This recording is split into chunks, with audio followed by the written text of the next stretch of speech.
Det spennende. Krig, altså. Men alt snakk om andre verdenskrig virker temmelig fjern for meg. Når besteforeldrene mine var unge, var ikke krig bare underholdning. Det var en kamp på liv og død.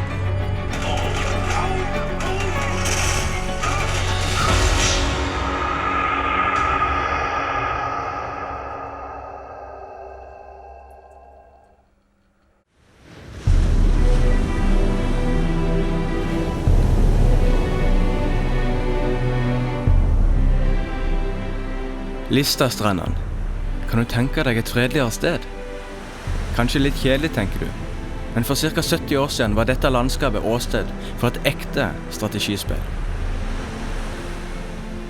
For alle trodde at når de allierte, altså England og USA, skulle slå tilbake og frigjøre Norge, så var det her det skulle skje. For eksempel på disse strandene. Derfor var det veldig viktig for tyskerne å forsvare seg her.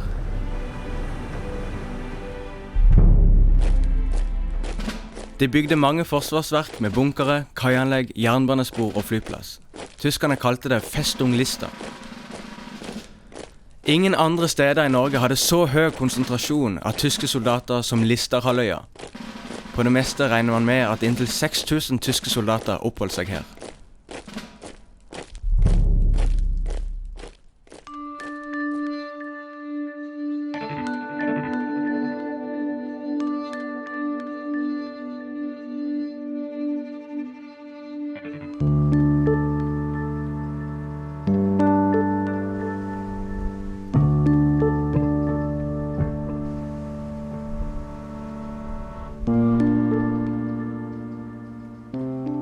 Her på Nordberg fort stender mange bygninger igjen etter andre verdenskrig, og vi kan se rester etter hvordan tyskerne levde mens de var her.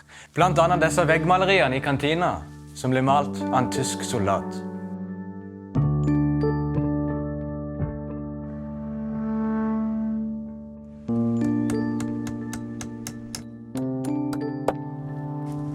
Perioden før andre verdenskrig var en veldig vanskelig tid for mange. De hadde lite penger, og mange sulta. Da tyskerne kom, ble det plutselig lett å få seg jobb, og de betalte bra. Derfor var det mange som så en løsning i å jobbe for tyskerne og selge varer til dem, uten at de nødvendigvis var nazister av den grunn. Andre ble venner eller kjærester med tyskerne. Bare i Vest-Agder ble det født ca. 300 barn med tysk far i løpet av krigen.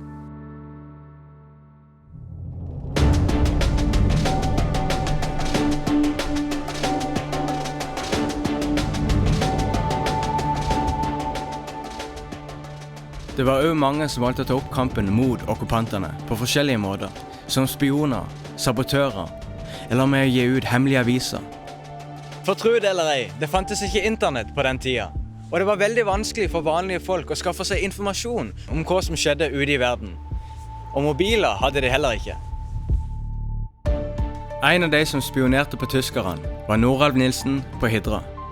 Da krigen brøt ut var han rett over 20 år, bare 1 år eldre enn det jeg er nå. Noralf hadde hatt en vanskelig tid på skole på grunn av dysleksi, og både i skolen og i sin egen familie ble han sett på som dum. Men selv om han hadde store problemer med å lese, satte han seg grundig inn i hva nazismen sto for, og han var djupt uenig i at noen mennesker var mer verdt enn andre. Derfor bestemte Noralf seg for å bli hemmelig spion, og siden huset hans lå like ved fortet her på Hågåsen, hadde han god tilgang til informasjon. Men hvordan kom denne informasjonen fram til London? Spionorganisasjonen som Noralf var en del av brukte kurerer som reiste til de alliertes hovedkvarter i London via Sverige med informasjon. Ellers kommuniserte norske motstandsfolk med bruk av ulovlige radiosendere, og man brukte morsekoden. Du vet sånn prikk, prikk, strek. Ikke helt iPhone, men det fungerte. Senderne ble gjemt forskjellige steder i hele landet, og de som skjulte de, risikerte dødsstraff. En av de som skjulte en sånn radiosender var Gunvald Tomstad her på Helle i Flekkefjord.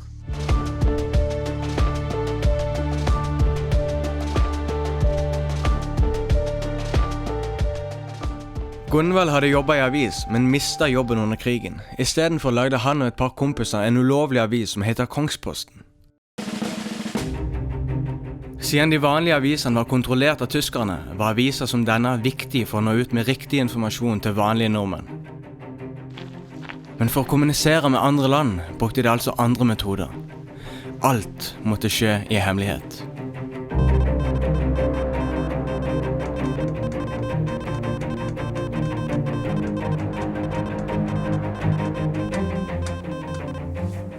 I dette hemmelige rommet på gården Helle gjemte de en radiosender som de brukte til å sende informasjon om tyskerne til den engelske etterretningstjenesten. Tyskerne jobbet hele tiden med å spore opp disse radiosenderne, og i en periode var dette den eneste radiosenderen i Sør-Norge som var i virksomhet. Det var telegrafist Odd Starheim fra Farsund som hadde hovedansvaret for å sende meldingene til London. Men jobben med å holde senderen skjult ble etter hvert veldig vanskelig og farlig for Gunvald Thomstad. For å unngå å bli oppdaget, gikk Thomstad med på å late som han var nazist. Han ble aktiv med i Nasjonal Samling i Flekkefjord. Nesten ingen visste hva siden han egentlig sto på. Til og med mora trodde i en periode at han var nazist.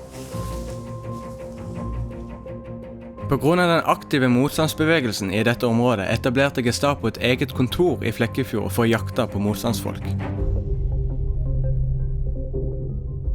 Her på Helle tok Gunvald Thomstad imot tyske Gestapo-offiserer i stua si, samtidig som motstandsfolk snek seg inn og ut på baksida for å sende meldinger til England.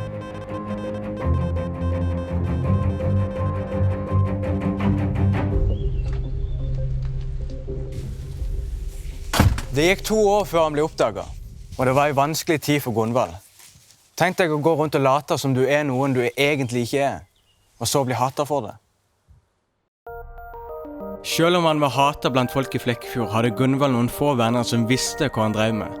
De fikk varsle han om at han var avslørt av tyskerne, og Gunvald rakk å komme seg unna. Han rømte til trygghet i Sverige, og så videre til England. Etter krigen kom han tilbake i norsk uniform, giftet seg og fikk familie. På mange måter gikk det bra med Gunvald. Likevel ble hele livet hans preget av det vanskelige valget han og de andre motstandsfolkene tok under krigen. Men for kameraten hans, telegrafist Odd Starheim, gikk det verre. Han brukte alle muligheter han hadde for å motarbeide den tyske okkupasjonsmakten. Sammen med London laget han en plan for å ramme tysk skipstransport langs kysten, og samtidig vise hva motstandsfolk på Sørlandet kunne klare. Sammen med 40 norske soldater skulle han kapre norske frakteskip kontrollert av tyskerne og føre de over til Skottland. Oppdraget var vanskelig, og dessverre gikk det meste galt.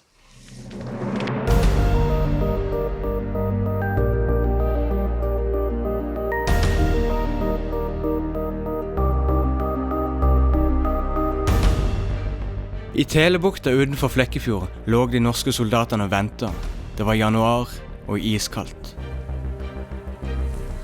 Det første kapringsforsøket gikk galt, og soldatene flyktet innover i landet. Men Odd Starheim ga seg ikke. Soldatene holdt seg skjult i flere uker, mens en ny plan ble lagt. Aksjonen endte med at 15 av mennene, utkledd som sivile, gikk ombord i skipet Tromøysund, som lå til kai i Rekefjorden, og de tok over skipet. Selv om de hadde sperret inne billettselgeren og kappet telefonlinjer før de gikk ombord, tok det ikke lang tid før tyskerne fikk høre om kapringen.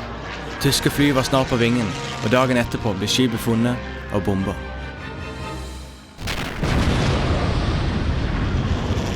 «15 norske soldater, 26 besetningsmedlemmer, 2 passasjerer og 4 tyskere omkom.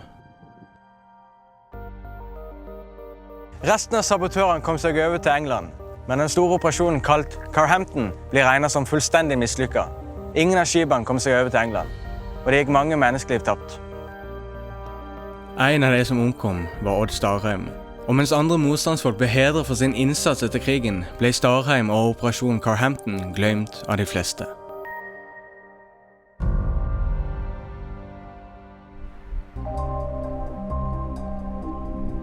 Samtidig som dette skjedde ut med kysten, gikk livet sin vante gang her i gruvesamfunnet på Knabben.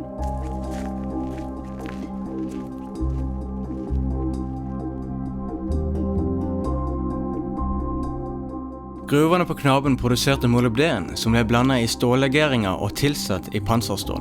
Dette var den eneste molybdengruva i drift i Europa på den tida, så gruvedriften var veldig viktig for den tyske krigsindustrien. Derfor var gruva også et mål for de allierte bombeflyene. Men på Knabben var det ikke bare tyskere.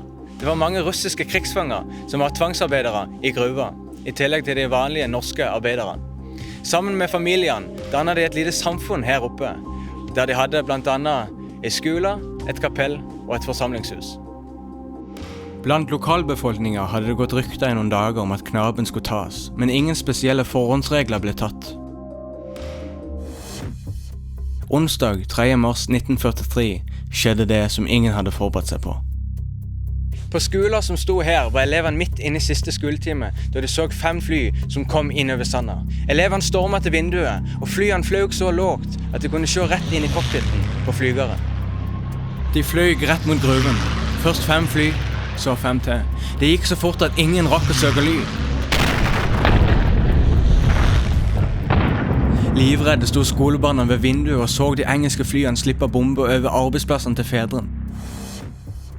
Oppe med grua oppstod det fullt kaos med redningsmannskapet som jobber på spreng, og kvinner som lette fortvilet etter mennene sine.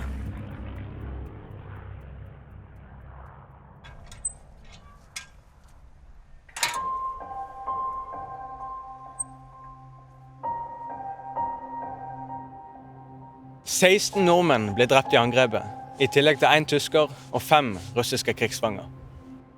Bombing av knaben satte ikke en stopper for produksjonen, og tyskerne var snare med å bygge opp igjen anlegget. Men det var mange som måtte betale en høy pris for at arbeidet skulle bli forsinket.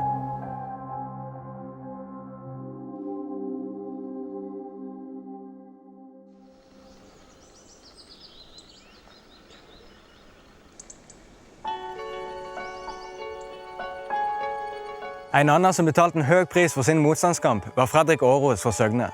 Han var telegrafist og var en av de ansvarlige for en radiosender i denne lille hytta her på Rudjordsøya i Lyngdal.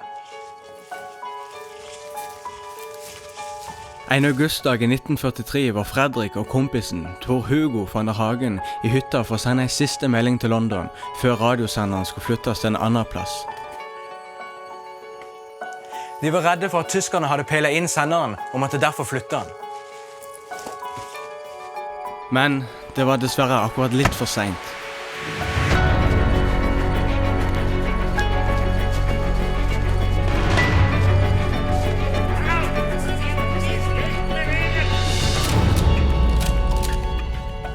Da de var kommet ca. 100 meter fra hytta, ble de plutselig omringet av 12 tyskere.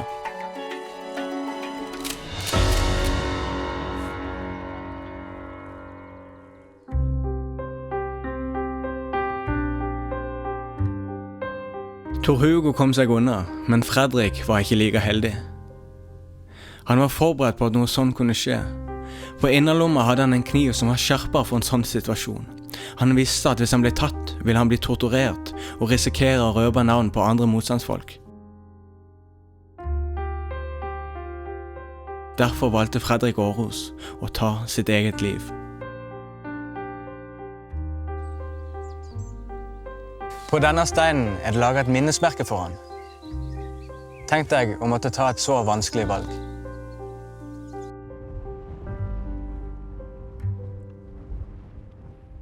Men hvordan gikk det med Noralf, spionen på Hidra? Noralf tok masse bilder i skjul og leverte verdifull informasjon om fortet her på Hågåsen til London. Til slutt ble han angitt av den gamle læreren sin, tatt til fange, og han satt i fangeleiren på Grini, helt til freden kom. Som så mange andre var Noralf preget av sine opplevelser under krigen resten av livet, men han var aldri i tvil om at det var riktig for han å kjempe. Jeg kjemper for frihet, sa Noralf. Frihet til å tenke, tale og mene. Frihet for at alle mennesker skal ha like muligheter og rettigheter. Og at for at de som er født friske skal forstå den plikten de har til å beskytte de som er født med mindre bagasje. Jeg synes det høres ut som en god kamp å kjempe for. Hva tenker du?